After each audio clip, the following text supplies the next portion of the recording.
Hello दोस्तों, आप सभी को मेरे यूट्यूब चैनल क्यूरियस साइंस में स्वागत है। आज हम कक्षा 12 की मैथ पढ़ेंगे, जिसमें चैप्टर है प्रतिलोम त्रिकोणमितीय फलन। और बुक जो होगा NCERT रहेगा, मतलब SCERT अकॉर्डिंग के थ्रू हम लोग पढ़ने वाले हैं। यह जो चैप्टर है एग्ज़ाम के दृष्टि से काफ़ी महत्वपूर्ण है, क्योंकि एग्जाम में प्रतिलोम त्रिकोणमितीय फलन से 3 टाइप का प्रश्न पूछे जाते हैं। 3 टाइप का प्रश्न पूछे जाते हैं। 3 टाइप का प्रश्न कहने का मतलब आपका ऑब्जेक्टिव भी पूछा जाता है, ऑब्जेक्टिव भी पूछा जाता है, ऑब्जेक्टिव भी पूछा जाता है, ऑब्जेक्टिव भी पूछा जाता है, शॉर्ट प्रश्न भी पूछा जाता है, शॉर्ट प्रश्न भी पूछा जाता है, और यहाँ से लंब प्रश्न भी पूछा जाता है। मतलब तीनों टाइप का यहाँ पे प्रश्न पूछी जाती है ना। और तीनों मिला के लगभग इस चैप्टर से 10 से 15 नंबर का सवाल पूछी जाती है। 10 से 15 नंबर का प्यार साथियों इस चैप्टर से केवल प्रतिलोम त्रिकोणमितीय फलन से ही पूछी जाती है। तो आइए आज हम समझते हैं कि प्रतिलोम त्रिकोणमितीय फलन होता क्या है।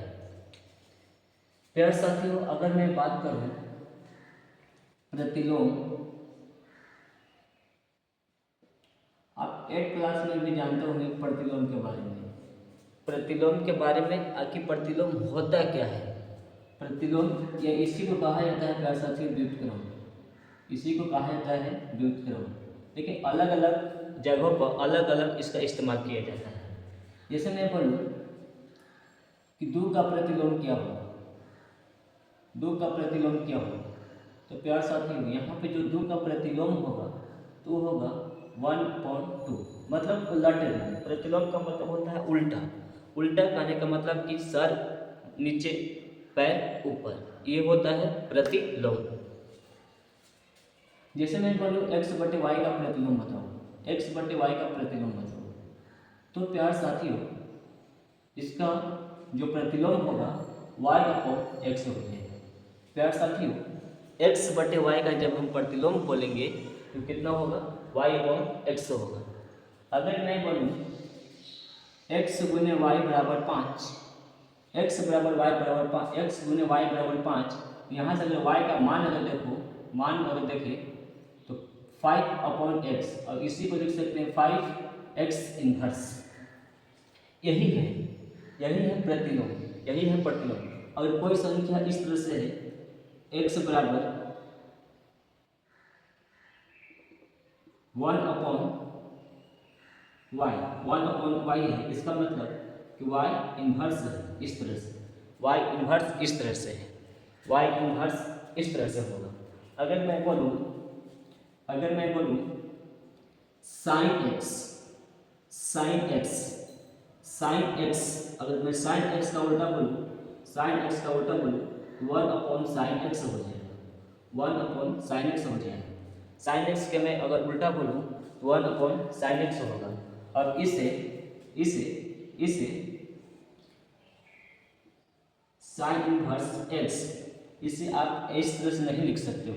एक चीज याद रखना है यहाँ पे कि sin इनवर्स x और sin 1/sin x, 1/sin x। एक चीज यहाँ पे याद रखना है साथियों कि जो sin इनवर्स x है और यहाँ लिखा गया है 1/sin x, कभी इसके बराबर नहीं होगा, कभी इसके बराबर नहीं होगा। कहने का मतलब होगा कि sin inverse x not equal to sin x के पावर -1। इस चीज को हम ये लिख सकते हैं प्यार साथियों, इस चीज को हम ये लिख सकते हैं, और इस चीज को हम ई नहीं लिख सकते हैं। यहाँ पे दोनों का मीनिंग अलग अलग है, यहाँ पे दोनों का मीनिंग अलग अलग है। मतलब sin इनवर्स x और 1/sin x कभी इक्वल नहीं हो सकती है। इसका मतलब होगा sin inverse x not equal होगा sin x इनवर्स का। एक बराबर नहीं है, दोनों बात सेम है, दोनों बात सेम है। ई इसके बराबर हो सकता है, लेकिन ई इसी के बराबर नहीं है, तो ई कहाँ से इसके बराबर होगा, तो कभी संभव नहीं है।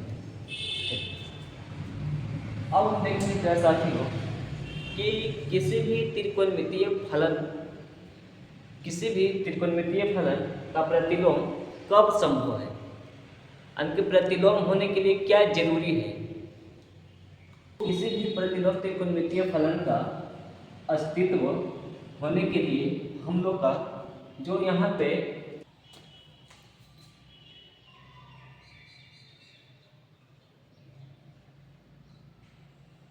प्रतिलोम, जिसे हम इन्वर्स भी बोलते हैं, कि तभी संभव है जब फंक्शन एकाकी प्लस आच्छादक हो। प्यारे साथियों, किसी भी फलन का प्रतिलोम तभी संभव है जब उस फलन का संबंध में एकैकिक हो और आच्छादक हो, मतलब दोनों हो, अर्थात 1-1 भी हो, प्यारे साथियों 1-1 भी हो और ऑन्टो भी हो। अगर 1-1 और ऑन्टो नहीं हो, अगर 1-1 और ऑन्टो नहीं है, इसका मतलब कि आप इन्वर्स नहीं निकाल सकते हैं, किसी भी फलन का इन्वर्स नहीं निकाल सकते हैं। उसको निकालने के लिए आपको 1-1 और ऑन्टो दोनों जरूरी है। कहने का मतलब है कि अगर मैं मान लूँ, इसको बोलते हैं ए बी, इसमें एलिमेंट है 1 2 3, इसमें बोलते हैं ए है, बी है, सी, एक कनेक्टेड है बी से, 2 कनेक्टेड है सी से, और 3 कनेक्टेड है ए से, और एक फलन डिफाइंड है, एक फंक्शन डिफाइंड है एफ ए टू बी, और एक से बी में एक फलन डिफाइंड है। तो यहाँ पे सबसे पहले अगर मैं प्रांत की बात करूँ, इसमें मैं अगर प्रांत की बात करूँ, तो प्रांत यहाँ पे जो पहला सेट होता है, पहला सेट का जितना भी एलिमेंट होती है, मतलब ए सेट का जितना भी एलिमेंट है, उस सभी का है प्रांत 1 2 3, यहाँ पे 1 2 3 1 2 3 एक प्रांत है।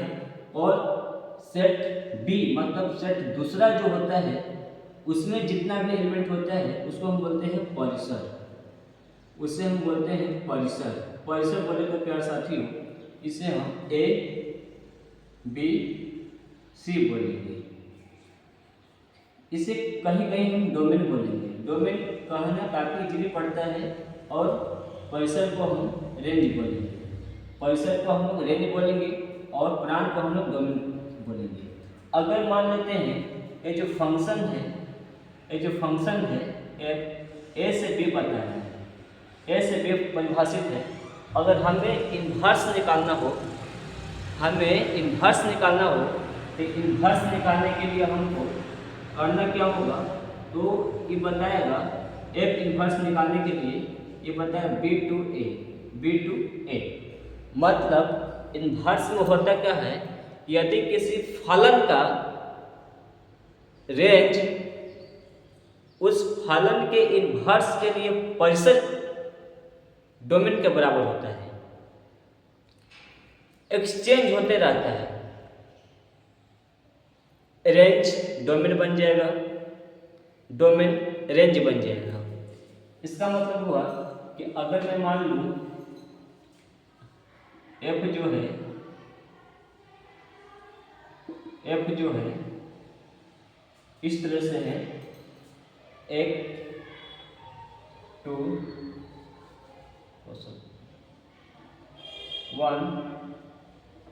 1 किससे कनेक्टेड है, बी से है, और 2 सी से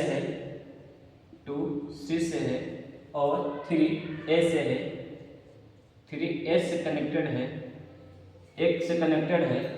अगर मैं बोलूँ इसमें कि जो एफ का प्रांत है,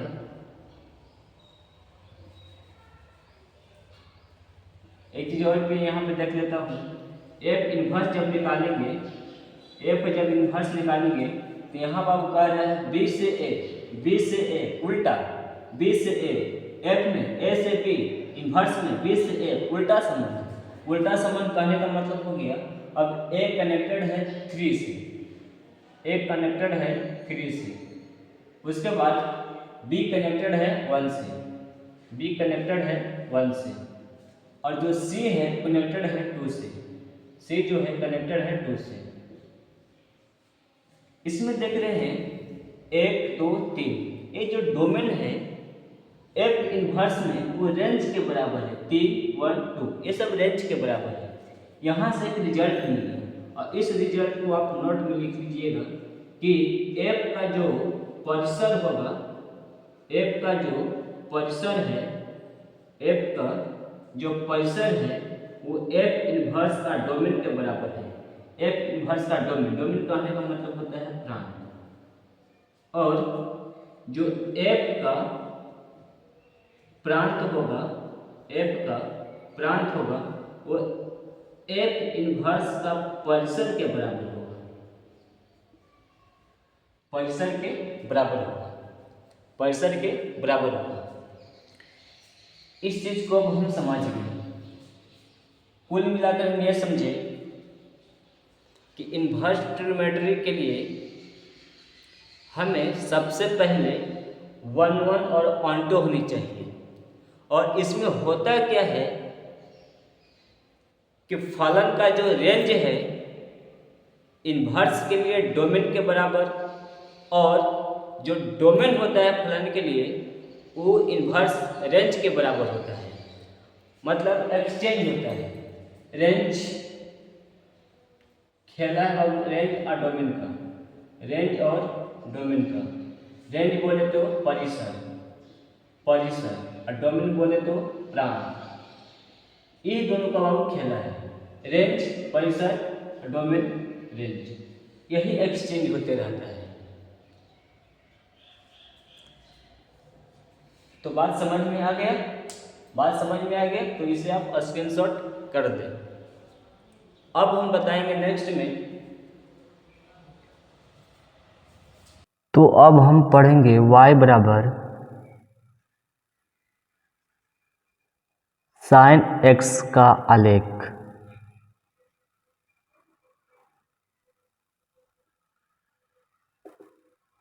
साइन x का अब हम आलेख खींचते हैं। जैसे हम साइन x का आलेख खींचे तो कुछ हमें इस तरह से प्राप्त होती है।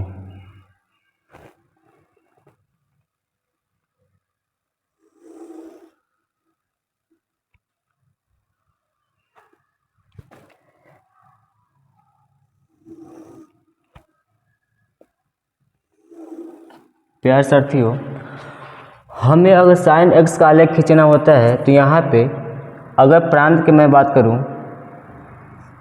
अगर मैं प्रांत की बात करूँ, प्रांत को प्यार साथियों इंग्लिश में कहा जाता है डोमेन।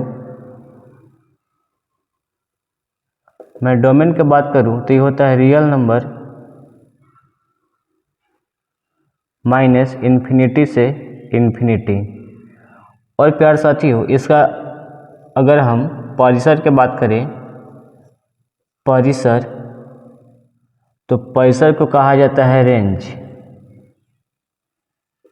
इसका जो रेंज होगा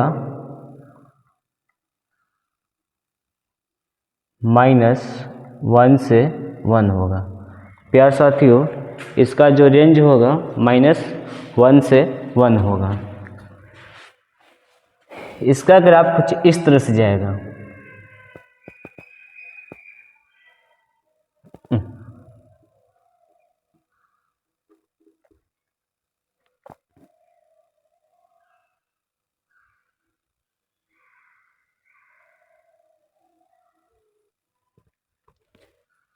तो साइन x का जो ग्राफ जाता है कुछ इस तरह से होता है, ऐसे ऐसे ऐसे ऐसे ऐसे, मतलब स्नेक की तरह, सांप की तरह, सांप की तरह जाएगा, ऐसे ऐसे ऐसे, इस तरह से आलेख जाएगा, आलेख जाएगा, आलेख जाएगा।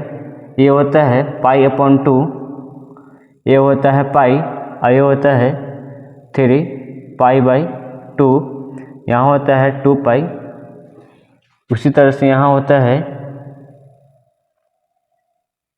माइनस पाई बाई 2, यहाँ होता है माइनस में पाई, यहाँ होता है 2 पाई, ऊपर में होता है minus 3 pi by 2, 3 pi by 2। इस तरह से हम लोग का साइन एक्स का ग्राफ मिलती है। इस तरह के हम लोग का साइन एक्स का ग्राफ मिलती है। यह जो ग्राफ है रिपीटिंग है। रिपीटिंग कहने का मतलब ऐसे इस तरह से रिपीटिंग है, इस तरह से रिपीटिंग है। मतलब यह एक आवर्ती फलन है। आवर्ती फलन है और हम जानते हैं कि आवर्ती फलन का कोई इन्वर्स संभव नहीं है। जब आवर्ती फलन है, कैसे हम कहें कि आवर्ती फलन है, तो हम क्या करेंगे कि x अक्ष के सिद्ध में इसको बोलते हैं x अक्ष, इसको बोलते हैं y अक्ष। यहाँ पे y का जो वैल्यू होता है 1 होता है और यहाँ पे y का जो वैल्यू होता है -1 होता है। अब हम जब x अक्ष के सिद्ध में कोई हम लाइन खींचेंगे तो यह लाइन देख रहे हैं कि 1 2 3 4 मतलब एक से अधिक बिंदु को काट दे रहा है। जो लाइन खींचे x अक्ष के सिद्ध में जो हम लाइन खींचे, यह ग्राफ को एक से अधिक बिंदु को प्रतिच्छेद कर दिया। मतलब यह एकैकिक नहीं है, यह बन गया बहुएकी फलन। और बहुएकी फलन जब हो गया तो इसका आलेख संभव नहीं है। जब इसका आलेख संभव नहीं है तो साइंटिस्टों ने यहाँ पे एक दिमाग लगाया। भाई देखा जा रहा है कि यह तो न तो एकैकिक है और न ही आच्छादक है। ये बन गया मैनी वन फंक्शन रिपीटिंग है। ये ग्राफ जो है सो रिपीटिंग है। तो उन्होंने क्या किया, ये पूरे ग्राफ को बाउंडेड कर दिया। यहाँ पे हम देख रहे हैं एक चीज़ तो फिक्स है, इस तरह से ये लाइन देखिए, इस तरह से, उस तरह से यहाँ देखिए, इस तरह से, उसी तरह यहाँ देखिए, इस तरह से। मतलब इधर से ऐसे और उसी तरह से यहाँ पे देखिए, इस तरह से ऐसे और इसको अगर बढ़ा दिया जाए ऐसे, तो इधर भी हो जाएगा ये वाला इस तरह से। मतलब कुछ तो मिल रहा है, इस तरह से। तब उन्होंने क्या किया कि पूरे ग्राफ को बाउंडेड कर दिया। बाउंडेड करके इस तरह से इन्होंने यहाँ से इसको बाउंडेड कर दिया। इस तरह से इसके ग्राफ को बाउंडेड कर दिया। इस तरह से, ठीक है।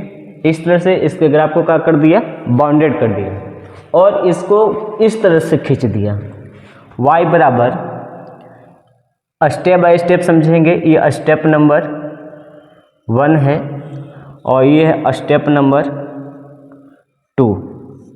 इसमें अगर मैं बोलूँ y बराबर साइन एक्स, अब मैं इसको बोलता हूँ कि जो प्रांत है यहाँ -∞ से इन्फिनिटी था प्रांत, जिसको बोलते हैं डोमेन, और एक था परिसर जिसको बोलते हैं रेंज। ये जो होगा -π/2 से π/2। बाकी जो रेंज होगा वो -1 से 1 ही रहेगा, -1 से 1 रहेगा। और जब इसका हम ग्राफ खींचेंगे, तो ग्राफ कुछ इस तरह से मिलेगा।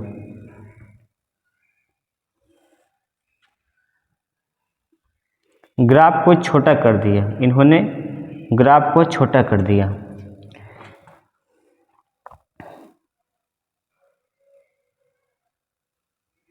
इस तरह से साइन एक्स का ग्राफ गया।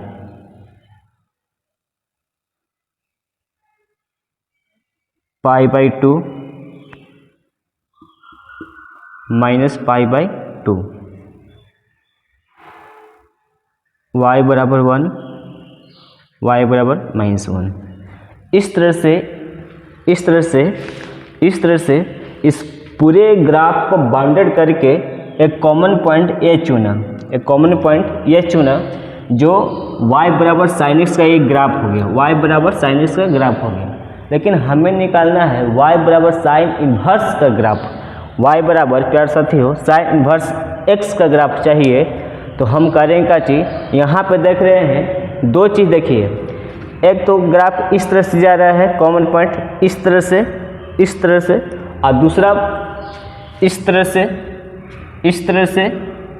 से। तो अभी जो हम साइन x के लिए ग्राफ खींचे हैं, साइन x के लिए जो ग्राफ खींचे हैं वो एक कॉमन पॉइंट को बाउंडेड किया है।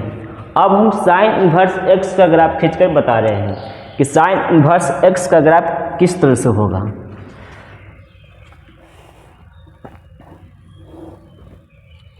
स्टेप नंबर थर्ड, y बराबर साइन इन्वर्स x का ग्राफ। तो यहाँ पे अगर हम प्रांत के बात करें प्यार साथियों, अब यहाँ पे आप लोग बताइएगा कि प्रांत कितना होगा, और जो परिसर होगा जिसको बोलते हैं हम रेंज। अब रेंज का जब हम बात करेंगे तो यहाँ पर रेंज बताइएगा कि रेंज क्या होगा। अब यही देखिए, ये y बराबर साइन x का जो आलेख है कुछ इस तरह से मिला। इसमें जो प्रांत है -π/2 से π/2, -π/2 से π/2, और जो रेंज है -1 से 1। अब इन्वर्स में क्या होता है कि रेंज बन जाएगा डोमेन, और जो डोमेन होता है वो बन जाएगा रेंज, चेंज हो जाएगा। कहने का मतलब हो गया कि यहाँ जो मिलेगा हम लोग का ये रेंज प्रांत में हो जाएगा -1 से 1, और जो रेंज होगा वो हो जाएगा अब -π/2 से π/2। ये हो जाएगा हम लोग का रेंज। और जब हम इसका ग्राफ खींचेंगे इस तरह से,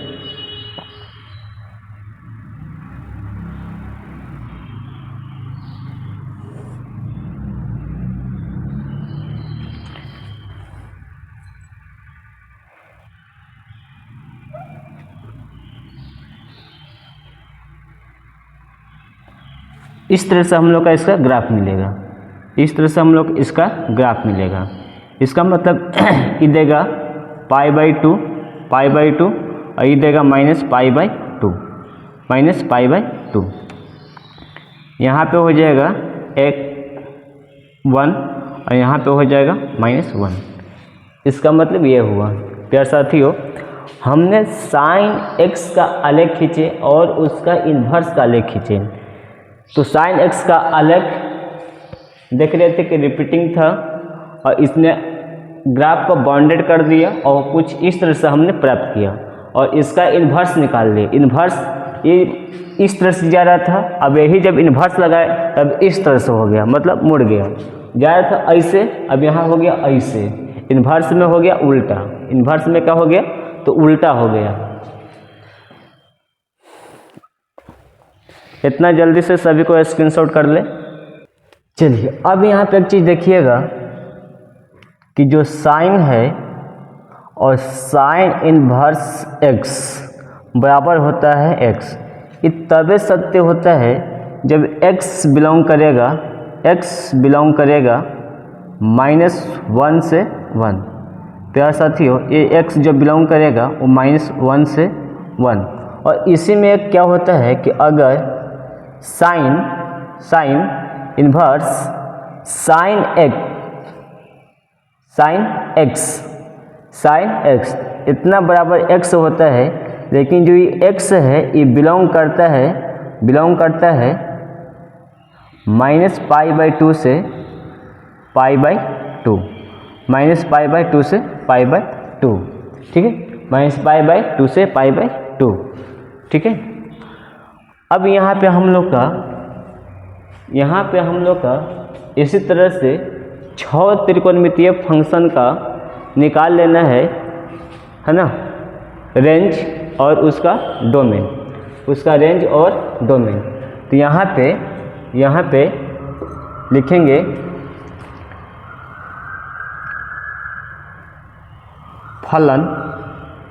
फलन जिसको बोलते हैं फंक्शन, जिसको बोलते हैं फंक्शन, जिसको बोलते हैं प्यारे साथियों फंक्शन। एक हो जाएगा हम लोग का प्रांत, एक हो जाएगा हम लोग का प्रांत जिसको बोलते हैं प्यारे साथियों डोमेन, जिसको बोलते हैं प्यारे साथियों डोमेन। और एक होता है रेंज जिसको बोलते हैं परिसर, परिसर यानी कि रेंज, यानी कि रेंज। जैसे हम फलन में बात करें, सबसे पहले फर्स्ट का बात करें sign inverse x, sign inverse x, इसका जो प्रांत होता है -1 से 1, -1 से 1, और जो रेंज होता है प्यारे साथियों -π/2 से π/2, -π/2 से π/2। उस तरह से दूसरा कोसेक एक्स, कोसेक एक्स का जो प्रांत होता है वो होता है रियल नंबर को -1 और 1 को छोड़कर। बाकी इसका जो परिसर होगा -π/2 से π/2, लेकिन इसमें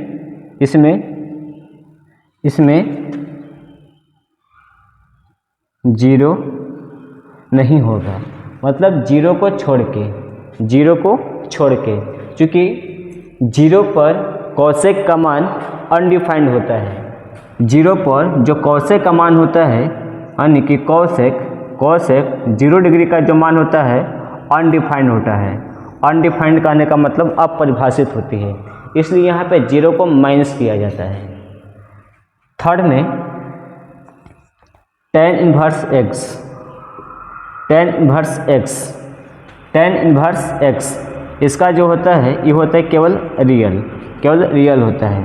यह भी होता है -π/2 से π/2, लेकिन इसमें भी क्या होता है कि tan जो 90 का वैल्यू होता है प्यारे साथियों, सभी को कमेंट में बताएंगे कि tan 90 का मान कितनी होती है।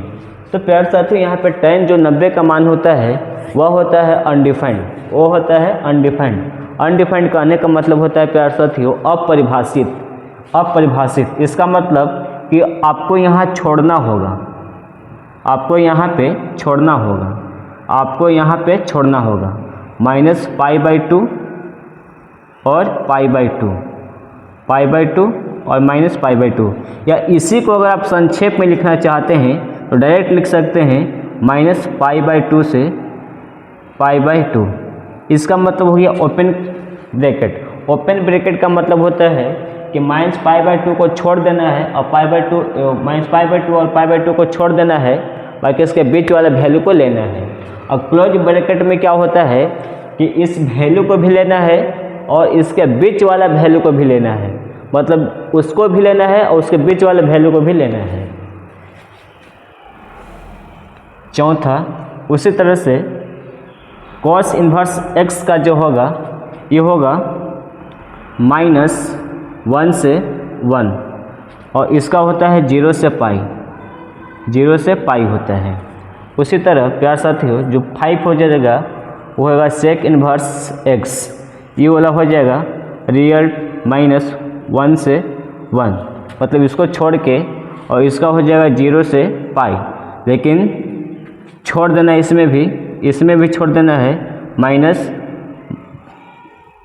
-π/2, है ना, क्योंकि sec 90 का वैल्यू होता है अपरिभाषित। मतलब इसका मतलब होता है कि जिस एंगल पर फंक्शन का मान अपरिभाषित आ रहा है, जिसका मान अपरिभाषित आ रहा है उसको हटा देना है। छठा, अब बचेगा cot inverse x। cot inverse x का ये भी हो जाएगा आपका रियल, प्रांत में हो जाएगा रियल, और ये भी हो जाएगा आपको 0 से पाई। 0 से पाई कहने का मतलब आपको इसमें भी क्या करना होगा कि छोड़ना होगा, 0 छोड़ना होगा और पाई को भी छोड़ना होगा। या इसी को संक्षेप में लिख सकते हैं ओपन ब्रैकेट 0 से पाई, ठीक है, या इस चीज़ को इतना में लिखो या इस चीज़ को इतना में लिखो, दोनों बात सेम है। इसका मतलब कहता है कि 0 नहीं लेना है और ना आपको पाई लेना है, इसके बीच वाला वैल्यू होगा लेकिन ई नहीं होगा, है ना, 0 और पाई नहीं होगा, इस सबको छोड़ देना है। तो ये हमें याद रखना है ना, फलन है और ये प्रांत है और ये हम लोग का परिसर है। जैसे हम लोग प्रिंसिपल वैल्यू निकालेंगे तो हम लोग की इस सब की आवश्यकता पड़ेगी, इसलिए हमें इस चीज़ को बेहतरीन ढंग से याद करने का प्रयास करेंगे, है ना, क्योंकि पूरा एक चैप्टर जो है इसी मान पर बनने वाला है। जो NCERT का एक चैप्टर जो है 2.1 पूरा इसी पर आधारित है, इसलिए आप इसे अच्छी तरह से याद कर लेंगे, है ना। बिना याद किए आपसे बनेगा नहीं, इसलिए हमें याद करना है। प्रिंसिपल वैल्यू निकालने के लिए बहुत ही मदद करेगा, ठीक है। तो आप क्या कर रहे हो, इसे जल्दी से स्क्रीनशॉट कर लीजिए। है बहुत ईजी, आइए फिर से हम रिकॉल करते हैं। जैसे सबसे पहले देखिए साइन इनवर्स x और साइन का उल्टा होता है, कौन कौन में साइन दे सकता है, कौन कौन में साइन आ सकता है, तो कॉसेक में भी साइन आ सकता है। कॉसेक थीटा को हम लिख सकते हैं 1/sin theta, 1/sin theta, 1/sin theta लिख सकते हैं, ठीक है। मतलब कॉसेक में भी आ सकता है, कॉसेक इन्वर्स x, और किस में आ सकता है, तो tan में आ सकता है, tan इन्वर्स x।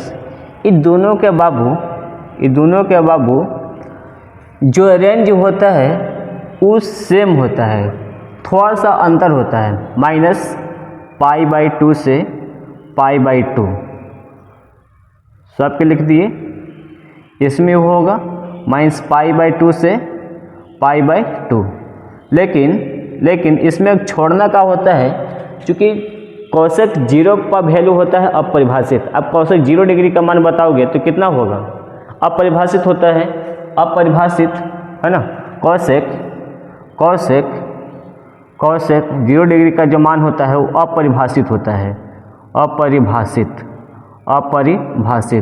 मतलब अनडिफाइंड होता है, अनडिफाइंड होती है ना, अनडिफाइंड होती है। इसलिए यहाँ पे क्या करना होगा कि हमें 0 डिग्री को छोड़ना होगा, इसमें 0 को छोड़ना होगा। उसी तरह से tan इन्वर्स में अगर हम देखें तो tan इन्वर्स में क्या होता है कि -π/2 से π/2, और इसमें tan 90 का जो वैल्यू होता है प्यार साथियों, tan 90 डिग्री का जो वैल्यू होता है ये भी होता है अपरिभाषित,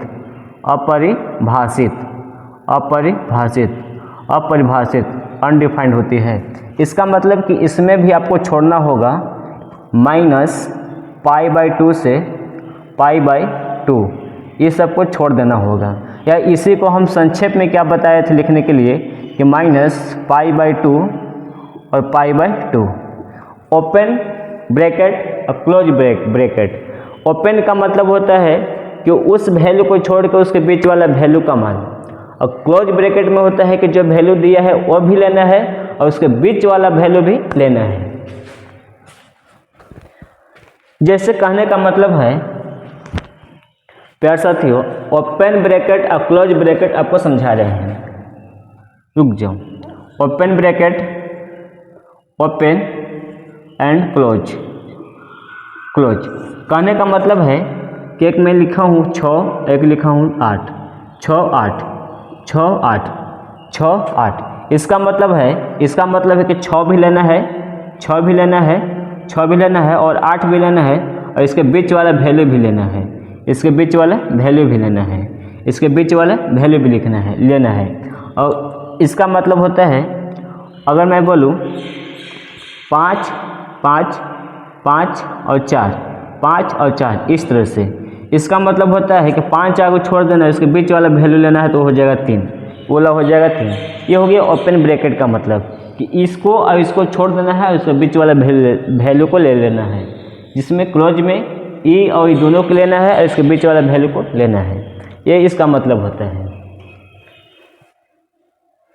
चलिए, ये 3 गो के नियम एक साथ है, बाकी 3 गो का नियम बच जाएगा। एक हो जाएगा कॉस इन्वर्स एक्स, कॉस, उसके बाद हो जाएगा सेक इन्वर्स एक्स, उसके बाद हो जाएगा कॉट इन्वर्स एक्स। ठीक है, अब यहाँ पे देखिएगा इसका जो होगा 0 से पाई, 0 से पाई, 0 से पाई, इसमें भी होगा 0 से पाई, 0 से पाई। लेकिन अब यहाँ पे देखिएगा इसमें अब हम देखेंगे कि जो प्यारे साथियों सेक 90 का मान होता है वो होता है अनडिफाइंड। तो 90 को हमें क्या करना होगा, माइनस करना होगा, है ना। जिस पर अपरिभाषित आ गया, जिस एंगल पर अपरिभाषित आ गया उस एंगल को माइनस कर देना है, उसके रेंज से माइनस कर देना है, मतलब वो नहीं हो सकता है, वो नहीं हो सकता है। तो यहाँ पे -π/2 नहीं होगा, -π/2 नहीं होगा, क्योंकि सेक 90 का मान होता है अनडिफाइंड, सेक 90 का मान होता है अनडिफाइंड। उसी तरह यहाँ से हो जाएगा 0 से पाई, 0 से पाई, 0 से पाई। यहाँ भी आपको छोड़ना होगा, यहाँ भी आपको छोड़ना होगा, 0 भी छोड़ना होगा और पाई भी छोड़ना होगा, 0 भी छोड़ना होगा, पाई भी छोड़ना होगा। और इसी चीज़ को हम संक्षेप में लिख सकते हैं 0 से पाई, 0 से पाई। ये हो गया। बताइए इसे याद करने में आपको कितना समय लगेगा, इसको याद करने में कितना समय लगेगा। ये तीनों का रूल एक साथ और ये तीनों का रूल एक साथ, 0 पाई, 0 पाई, 0 पाई। बाकी जिस पर अपरिभाषित आएगा उसको माइनस कर देना है, -π/2 से π/2, -π/2 से π/2, -π/2 से π/2। जिस पर अपरिभाषित आएगा उसको माइनस कर देना है। ठीक है, तो ये हमें याद रखना है, काफ़ी इजी है। ठीक है, अब हम कुछ प्रॉपर्टी को देखेंगे, अब हम कुछ प्रॉपर्टी को देखेंगे, ये प्रॉपर्टी को अब हम देखेंगे। ठीक है, अब हम कुछ प्रॉपर्टी को देख लेते हैं, जैसे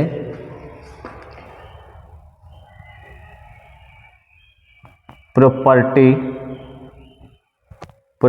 number 1, property number 1, property number 1, property number 1।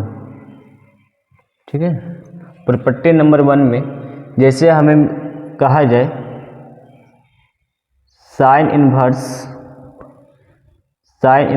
Sine x का वैल्यू होता है x।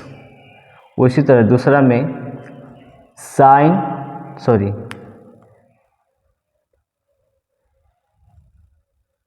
tan inverse tan x का जो वैल्यू होता है वो x होता है। तीसरा में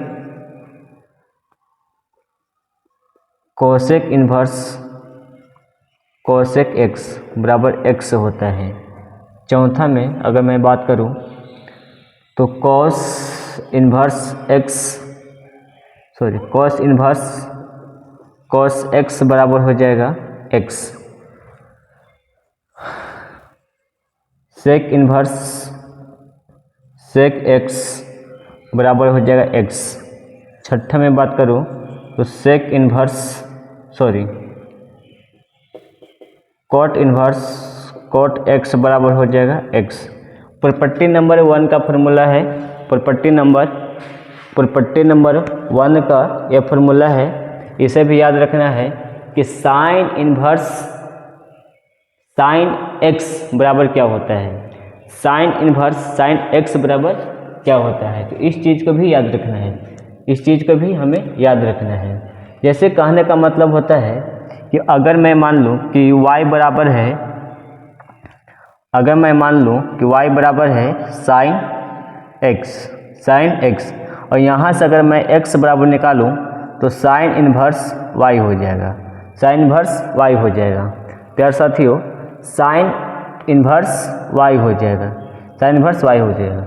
अभी x को, अब इसको यहाँ पे लाऊँ, अब यहाँ पे लाऊँ y बराबर साइन, अब यहाँ पे देखो x के जगह पे कितना रखना है, sign inverse y, sign inverse y बराबर y मिल गया, मिला या नहीं मिला, तो यह हम प्रूफ करना हो भी होता है।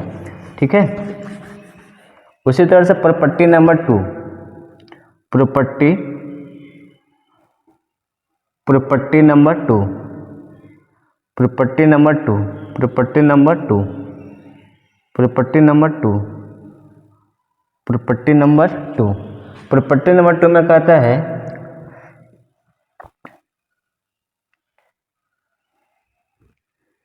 Sine into sine inverse x, इसका वैल्यू होता है x। दूसरा tan inverse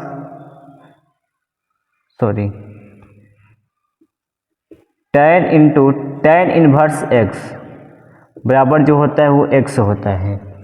tan into tan inverse x बराबर जो होता है वो होता है x, वो होता है x। थर्ड में देखूं, थर्ड की अगर मैं बात करूं तो थर्ड में लिख सकते हैं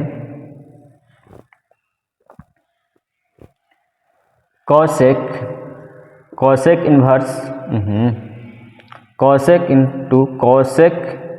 इन्वर्स x बराबर जो फॉर्मूला होता है वो भी होता है x। कॉस इन्वर्स x बराबर जो होता है वो x होता है 5 में। सेक इन्वर्स x बराबर जो होता है वो x होता है 6 में। कॉट इन्वर्स x बराबर जो होता है वह भी x होता है। यह फॉर्मूला है। जैसे हम यहाँ पे एगो वेरीफाई करते हैं, ठीक है। हमने इस फार्मूला को वेरीफाई करते हैं, और इसी के आधार पर सारी चीज़ को आपको वेरीफाई करना है। जैसे यहाँ पे हम मान लेते हैं कि माना कि इस चीज़ को वेरीफाई कर रहे हैं। माना कि साइन इन्वर्स x बराबर y, तो यहाँ से हमें बाबू जो y मिलेगा वो हो जाएगा, यहाँ से जो हमें x मिलेगा वो हो जाएगा साइन y हो जाएगा। प्यारे साथियों, यहाँ पे जो हम x निकालेंगे वो x बराबर मिल जाएगा साइन y। अब इसको बाबू को यहाँ उठा के लेकर आ जाओ। यहाँ पे साइन इन्वर्स x के जगह पर रखना है साइन y। अब आज देखियो साइन इन्वर्स साइन y बराबर y, जो हमें a मिल गया, हमें a प्राप्त हो गया, ठीक है। तो इस तरह से हमें क्या करना है, इसे वेरीफाई कर लेना है। इस तरह से प्यारे साथियों हमें वेरीफाई कर लेना है। अब यहाँ पे देखिए जो y है y के जगह पर लिख सकते हैं साइन इन्वर्स x, ठीक है।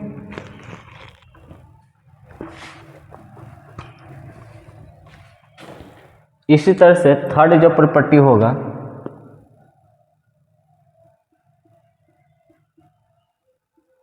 प्रॉपर्टी नंबर जो थर्ड होगा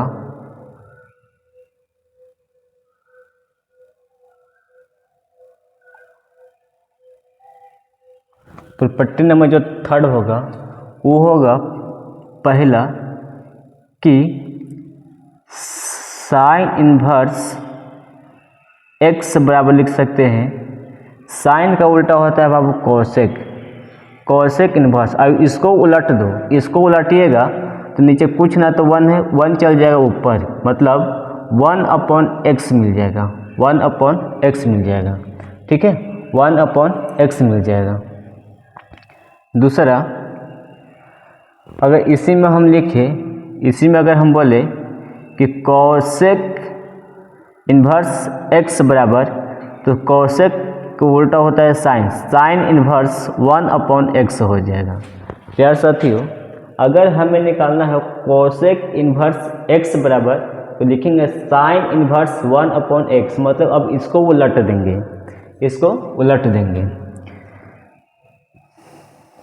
दूसरा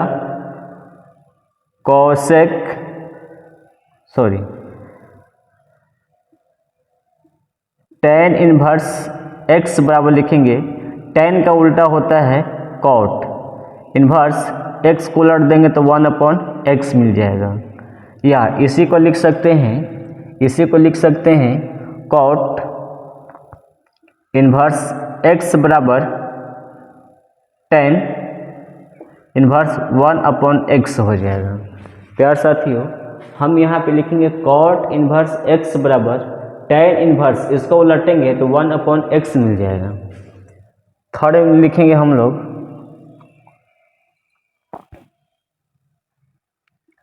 cos इन्वर्स x। cos का उल्टा होता है प्यार साथियों sec इन्वर्स 1/x, या इसी को हम लिख सकते हैं, अगर हमें निकालना हो sec इन्वर्स x बराबर तो लिख सकते हैं sec के उल्टा होता है cos इन्वर्स 1/x हो जाएगा। ठीक है, तो ये मेरा रहा प्रॉपर्टी नंबर 3। ठीक है, अभी और प्रॉपर्टी है, उस प्रॉपर्टी को भी मैं लिख देता हूँ। जैसे हमें प्रॉपर्टी नंबर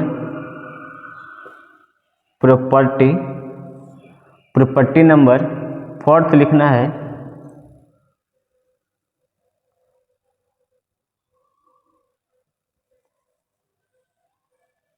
प्रॉपर्टी नंबर हमें 4 लिखना है ना।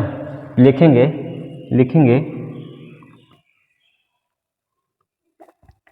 Sign inverse x plus cos inverse x बराबर होता है π/2। दूसरा लिखेंगे कि tan inverse x plus cot inverse x बराबर होता है π/2। थर्ड जो होगा sec inverse x plus cosec inverse x बराबर होता है π/2। Property number 4। प्रॉपर्टी नंबर 5 जो होगा, प्रॉपर्टी नंबर जो 5 होगा कुछ इस तरह से होगा। ठीक है, कुछ इस तरह से होगा। तो प्रॉपर्टी नंबर 5 में हम लिखेंगे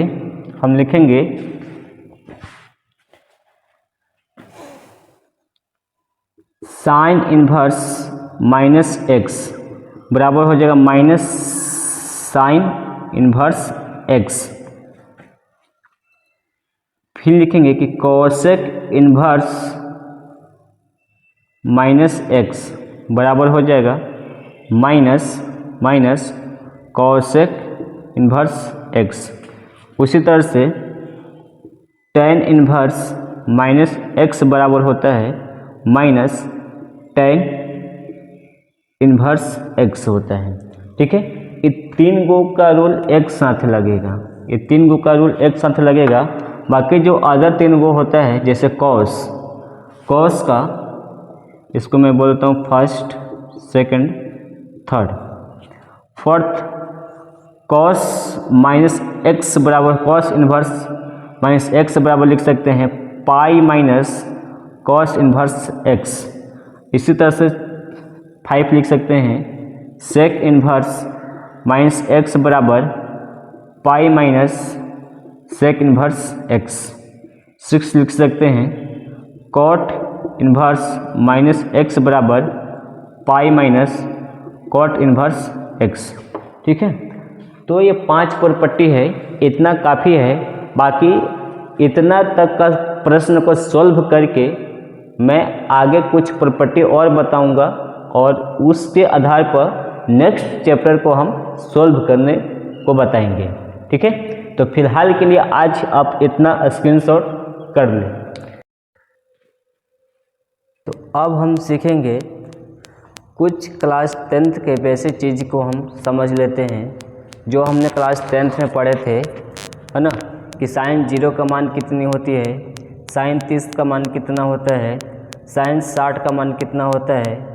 मतलब कुछ वैल्यू को हम यहाँ पे देख लेते हैं। ठीक है, मतलब जो हम लोग 10th में पढ़े थे वही चीज़ यहाँ पे हम देख लेंगे।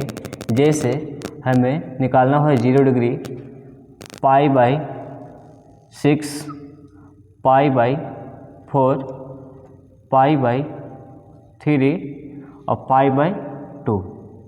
प्यारे साथियों, π/6 का मतलब होता है 30 डिग्री, ये होता है 45 डिग्री।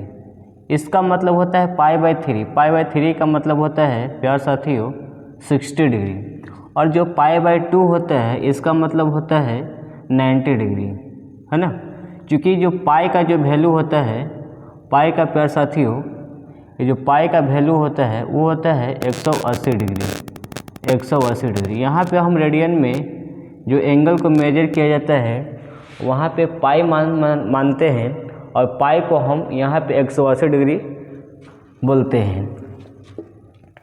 इस तरह से हमें एंगल दिया रहता है और हमें निकाल लेना है जैसे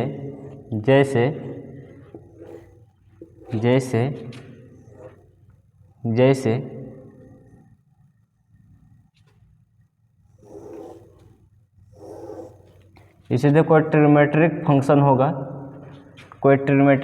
होगा जिससे हमें निकालना हो साइन जीरो का वैल्यू होता है 0, है ना। कोई एंगल है साइन 0 का मान होता है 0 डिग्री, और इसका मैं बात करूँ तो इसका वैल्यू होता है 1/2 और इसका वैल्यू होता है 1/√2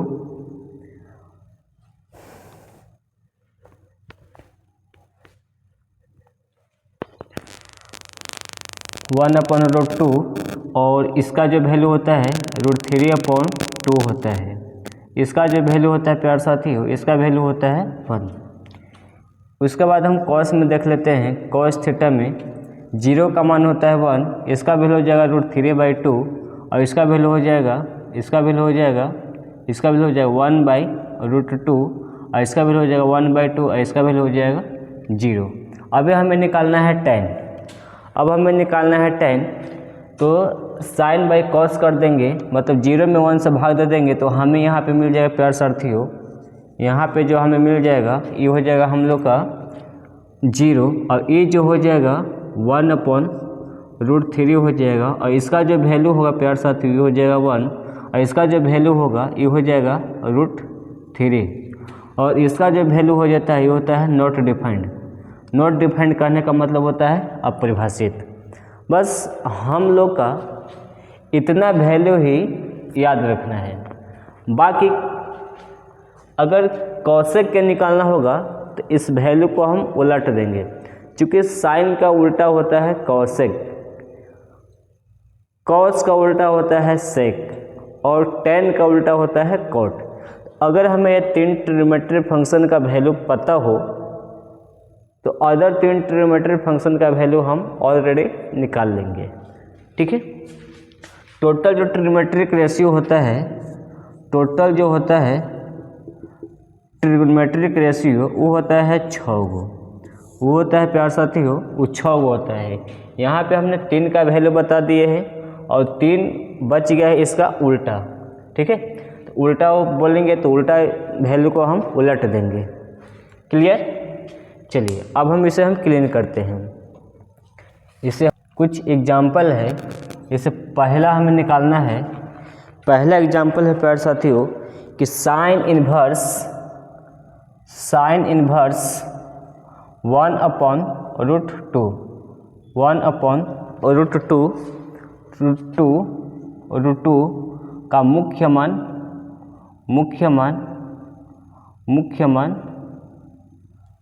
मान ज्ञात करें।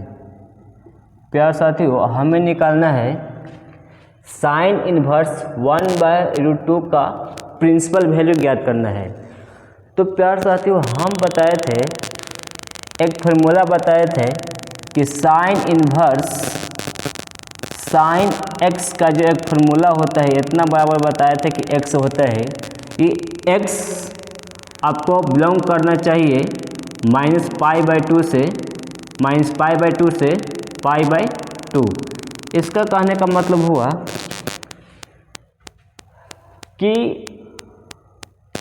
x का जो वैल्यू होना चाहिए, यहाँ पे x का जो वैल्यू होना चाहिए इसके रेंज में होना चाहिए, -π/2 π/2 और इसके बीच में होना चाहिए, है ना। मतलब इसके बीच में 90 के बीच में, π/2 का मतलब होता है 90 के बीच में, ठीक है। अब इसे हम निकालते हैं हल।